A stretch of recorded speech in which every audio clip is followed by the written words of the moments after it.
Hello, good morning. Happy Thursday. Kumusta naman ang iyong Thursday?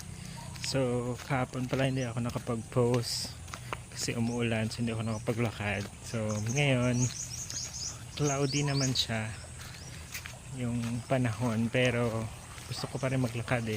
Iba kasi talaga yung feeling kapag naglalakad. So, yung last day na shinare ko dito is yung paano ba yung ginagawa ko when it comes sa managing finances, diba? So sabi ko doon is start of the month, nililista ko lahat. So ngayon naman is paano ba siya dapat gawin, saan? So ako simple lang, well, iba-iba naman, pwede sa may mga apps, diba, na pwede mong i-ano, or meron ding mga tracker, spreadsheet, diba, pwede. So ako talaga kasi man sa notebook talaga siya.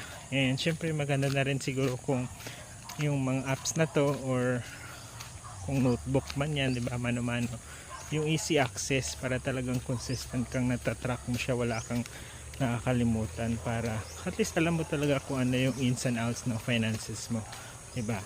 So ayun, yun lang muna for now. Then siguro tomorrow ibang topic naman ang ating pag-uusapan. Mag-isip pa ako para makapag-share dito, and hopefully may mga makakita nito, di ba? So very basic lang naman to, and mag deep dive pa tayo sa mga iba pang mga finances or managing finances. So for now, yun lang. Enjoy your day and good luck and God bless sa iyo. Mwah! Anyong!